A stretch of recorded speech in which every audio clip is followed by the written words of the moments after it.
Last class के अंदर आप लोगों ने क्या किया था? इससे पहले हमने कौन सी वाली थ्योरी की थी? Consumption, aggregate demand and aggregate income, ADAS approach हमने की थी, जिसके अंदर हमने क्या पढ़ा था?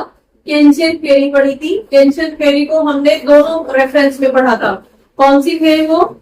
एक तो आउटपुट के रेफरेंस में और दूसरा हमारा एम्प्लॉयमेंट के रेफरेंस में हमने पढ़ा था, राइट?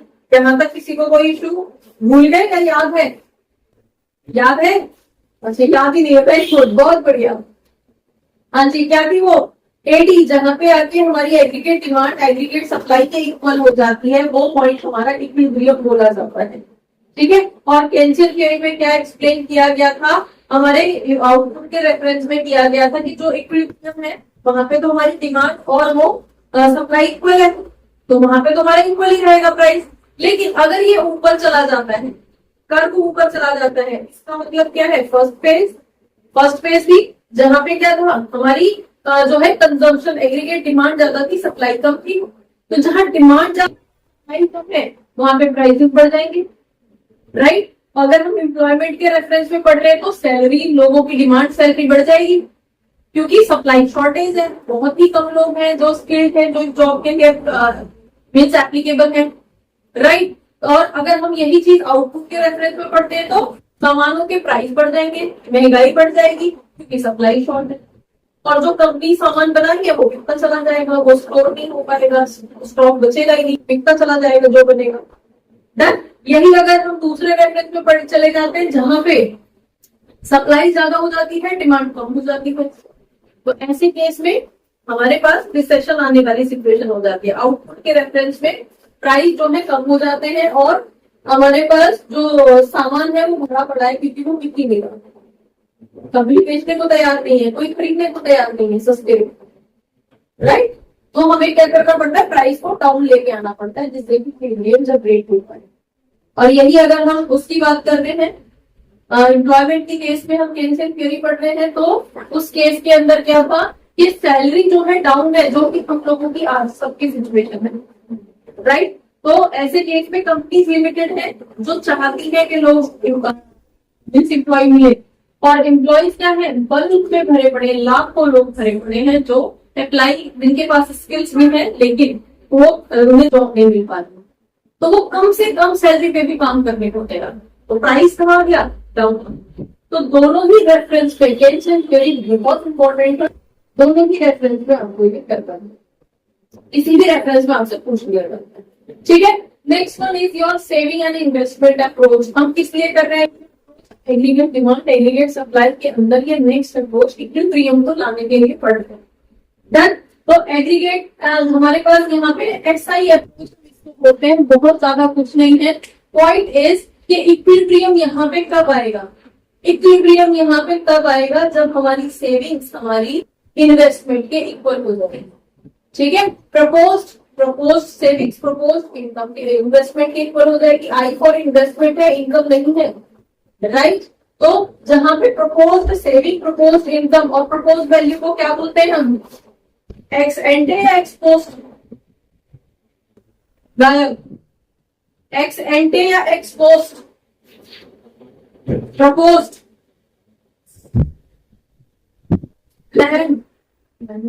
एक्स।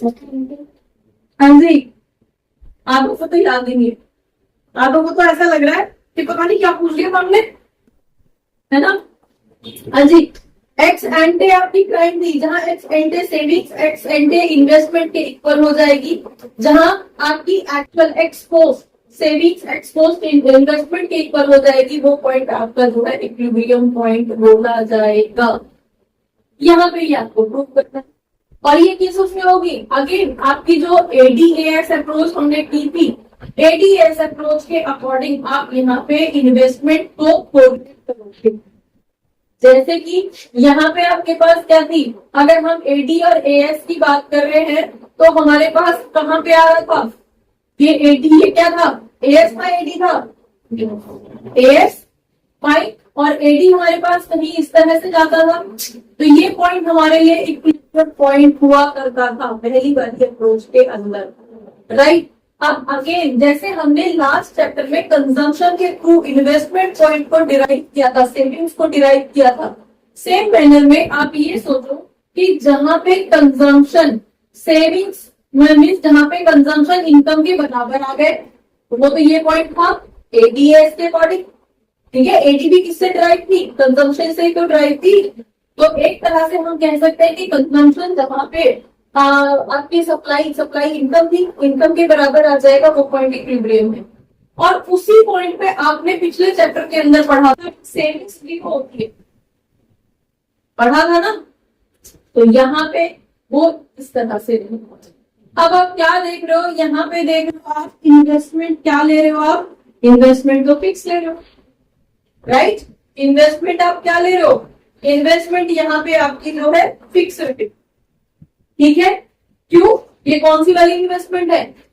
ऑटोनोमस या फिर दूसरी कौन सी थी? इंड्यूस्ड।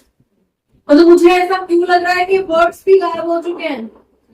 ऐसे देख रहे हो जैसे पता नहीं मैंने पहली बार देख सुन लिया, पहली बार बोला है। ऐसा ना करो भाई, ठीक है। तो इन्वेस्टमेंट हमारी यहाँ रहेगी और सेविंग्स कहाँ से स्टार्ट होती है? जितना हमारा यहाँ पे कंजम्पशन था उतना ही ऑलमोस्ट यहाँ से ये, ठीक है। और जो पहले उसके अंदर चैप्टर के अंदर इनकम ने सेविंग कर ने किसको काटा था? इनकम को काटा था। लेकिन अब हम रिलेशन किसका बता रहे हैं? सेविंग्स और इन्वेस्टमेंट का। तो हमारे पास जो ये कर्व रहेगा वो कहाँ इंटरसेक्ट करेगा? यहाँ सेविंग्स वाले इन्वेस्टमेंट वाले कर्व पे इंटरसेक्ट करेगा। क्लियर हो गया? तो अब ये इनकम वाली लाइन को इंटरसेक्ट नहीं कर रहा है, किसको करेगा? इन्वेस्टमेंट वाली लाइन। क्योंकि हम रिलेशन यहाँ पे मेरी अगेन ये ध्यान रखना, इनकम और सेविंग्स का नहीं दिखा रहे हैं, हम किसका दिखा रहे हैं? सेविंग्स और इन्वेस्टमेंट का। क्लियर? तो इसका इन्वेस्टमेंट के साथ यहाँ पे कोरिलेशन दिखाया जाएगा। डन? ठीक है। जब हम कंजम्पशन और इनकम की बात कर रहे थे तो जहां पे इक्विलिब्रियम आ रहा था वहां पे इनकम को ये काट रहा था 0 पे, सेविंग्स 0 थी। लेकिन अब ये किसकी बात हो रही है? की बात हो रही है। ये यहाँ पे सेविंग पर जब आपकी इन्वेस्टमेंट लाइन को काटेगा वहां पे आपका इक्विलिब्रियम आएगा। तो जो स्केड्यूल के अकॉर्डिंग आप जब प्लॉट करोगे ये सारी वैल्यूज तो यही निकल के आएंगी और ये शो करेगा कि आपका जो इन्वेस्टमेंट है, यहाँ पे जो इन्वेस्टमेंट है वो आपकी सेविंग्स के बराबर होता है उस पॉइंट पे जहां एडीएएस इक्विलिब्रियम पे होते हैं, ठीक है।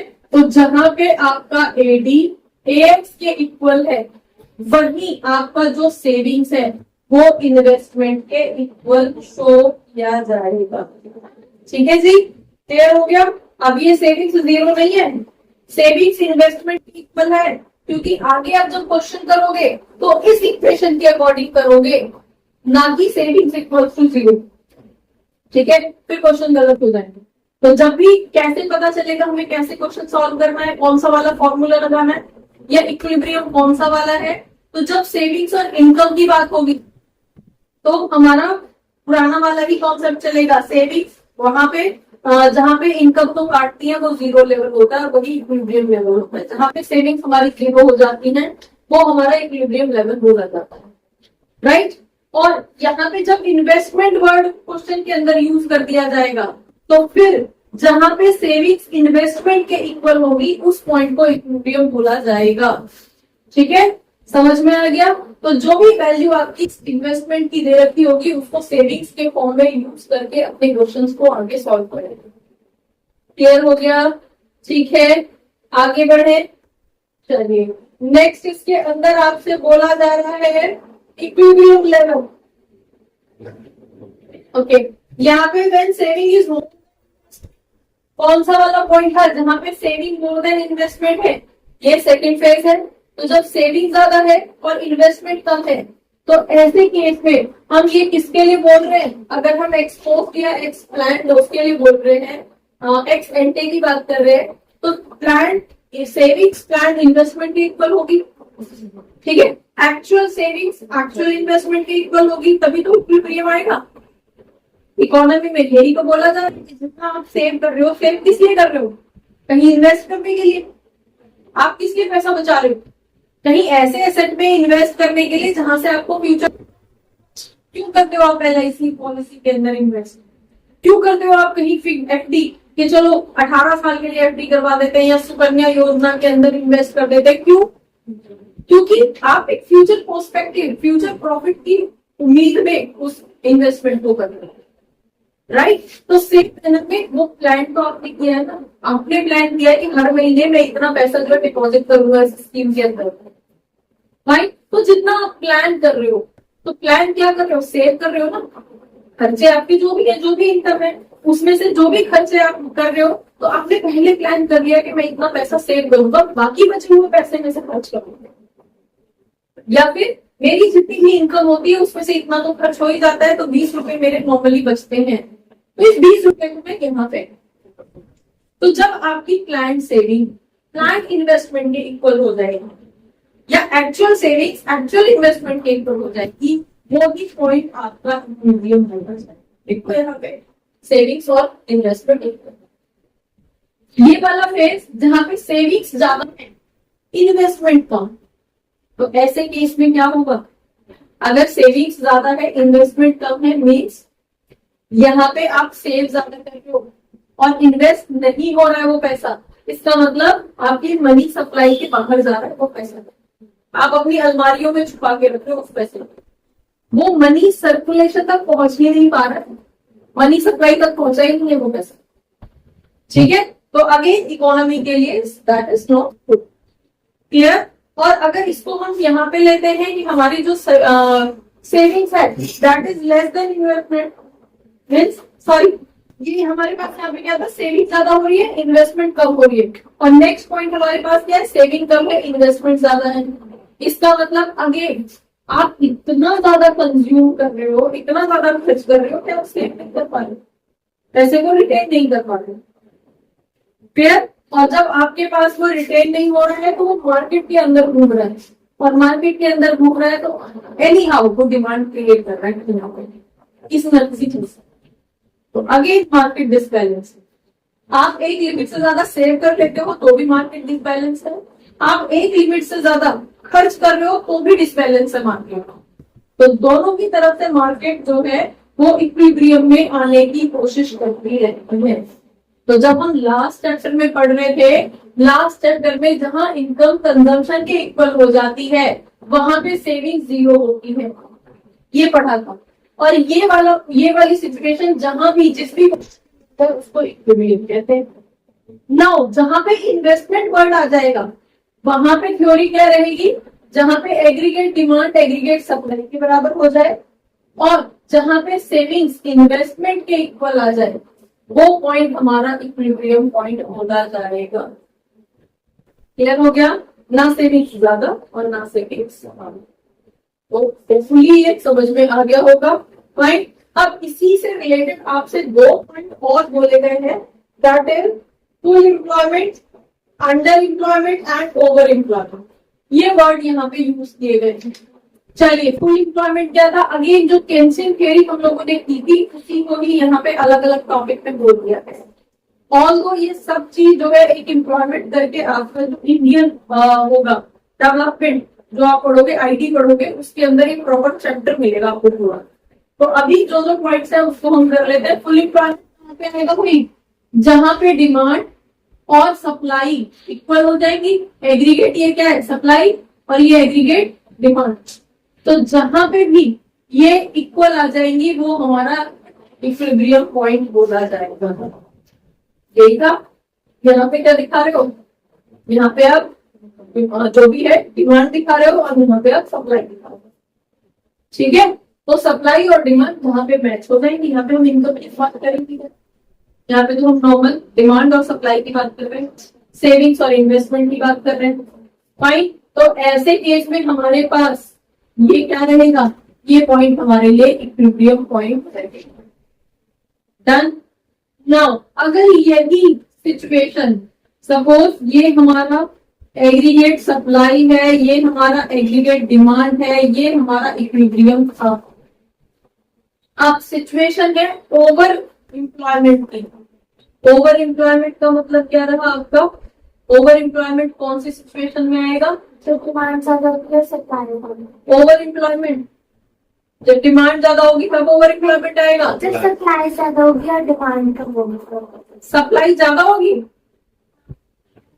हाँ जी। ओवर एम्प्लॉयमेंट का मतलब ये तो आपके पास नॉर्मल सिचुएशन में है ही ना, तो एम्प्लॉयमेंट आपका कहाँ, जो डिमांड है, ये जो एग्रीगेट डिमांड है, ये खिसक के कहीं यहाँ चली जाएगी। पहले आपकी डिमांड यहाँ पे थी, ये वाला ग्राफ बन रहा था, अब वो कहाँ पे हो जाएगा, ग्राफ जो है यहाँ पे ये गैप आ जाएगा, डिमांड ही तो बढ़ गई है, ओवर एम्प्लॉयमेंट, ठीक है। तो ऐसे केस में ये यहाँ पे इसको यहाँ पे काटेगा, यहाँ से परपेंडिकुलर यहाँ पे, तो आपका जो एम्प्लॉयमेंट होगा वो कहाँ चल जाएगा, वो ऊपर चल जाएगा, राइट साइड अपवर्ड मूव कर जाएगा। पहले कहाँ पे आ रही थी डिमांड, पहले यहाँ पे आ रही थी, हम क्यों बोल रहे हैं इसको प्राइस बोल रहे हैं, ठीक है। क्यों मतलब डिमांड समझ लो, राइट, या तो हम इसको डिमांड बोल रहे हैं एम्प्लॉयमेंट के केस में, ठीक है, और इधर हम सप्लाई बोल रहे हैं प्राइस के केस में, ठीक है। तो ऐसे केस में हमारे पास क्या है, इसकी ये यहाँ पे डिमांड बढ़ जाएगी, Q1 तक आ जाएगा, और ये प्राइस भी बढ़ के P1 तक इंक्रीज हो जाएगा। ओवर एम्प्लॉयमेंट की सिचुएशन में एम्प्लॉय क्योंकि लिमिटेड है, ठीक है, सप्लाई क्योंकि सैलरी इंक्रीज हो जाएगा, ठीक है, क्लियर हो गया। ओवर एम्प्लॉयमेंट सिचुएशन कौन सी वाली होती है, जब आपका जो एम्प्लॉय है उसको ज्यादा सैलरी मिल रही है, मल्टीपल ऑर्गेनाइजेशन में वो काम कर रहा है, क्योंकि वो स्किल सिर्फ उसी के पास है। हर ऑर्गेनाइजेशन चाहता है कि भाई हमारे यहाँ जॉब करो, हमको देखना नहीं, तो ये सिचुएशन कौन सी रहती है, ओवर एम्प्लॉयमेंट। यही अगर अंडर एम्प्लॉयमेंट हो गया तो हमारे पास ये तो इक्विलिब्रियम था ही, ये इक्वल होंगे, हाँ जी, ये तो हमारे पास एडी था, ये एएस था, ये इक्विलिब्रियम था, लेकिन पता चला डिमांड घट गई, कंपनी नहीं चाह रही है, कंपनी की तरफ से डिमांड है ही नहीं, तो ऐसे केस में क्या रहेगा, ये प्राइस घट के नीचे आ जाएगा, लोग कहेंगे भाई जॉब दे दो, जितना भी दोगे उतने में कर लेंगे, राइट। कहाँ पे वो करेगा, इसको कहाँ पे इंटरसेक्ट करेगा, अगर अंडर एम्प्लॉयमेंट है तो यहाँ पे इंटरसेक्ट करेगा। तो सोचो पहले डिमांड कहाँ थी, यहाँ थी, और ये घट के अब यहाँ पे, क्लियर। तो हमारा जो ये इक्विलिब्रियम पॉइंट रहेगा वो रिड्यूस हो जाएगा, जहां पे लेफ्ट साइड डाउनवर्ड, क्लियर हुआ। तो इस तरह से आप यहाँ पे ग्राफ बनाओगे। एग्जाम के अंदर आपसे यही सारे क्वेश्चंस पूछे जाते हैं, यही सारे जो केसेस हैं वो दिए जाते हैं कि ओवर एम्प्लॉयमेंट के केस में सिचुएशन क्या रहेगी, प्राइस पे क्या फर्क पड़ेगा, अंडर एम्प्लॉयमेंट के केस पे क्या फर्क पड़ेगा इस चीज पे। तो इस तरह के यूजुअल क्वेश्चंस आपसे पूछे जाते हैं, और 2 नंबर में इस तरह का ग्राफ बनाने के लिए आ जाता है, ये एमसीक्यू में पूछे जाते हैं कि प्राइस इंक्रीज होगा या डिक्रीज होगा। तो प्राइस को प्राइस समझ के मत करना, अगर एम्प्लॉयमेंट की बात हो रही है तो प्राइस को सैलरी समझ के कोरिलेट करना, समझ में आ गया, ठीक है। तो अगर ओवर एम्प्लॉयमेंट की सिचुएशन है वो कौन सी वाली है, जब एक ही के पास मल्टीपल कंपनीज के ऑफर है, वो यहाँ भी कर रहा है, वो यहाँ भी कर रहा है, वो यहाँ भी कर रहा है, ओवर एम्प्लॉयमेंट, राइट। और अंडर एम्प्लॉयमेंट के जो लोग हैं उनकी नौकरी नहीं है, तो सिचुएशन हमारी क्लियर हो गया, समझ में आया, चलो।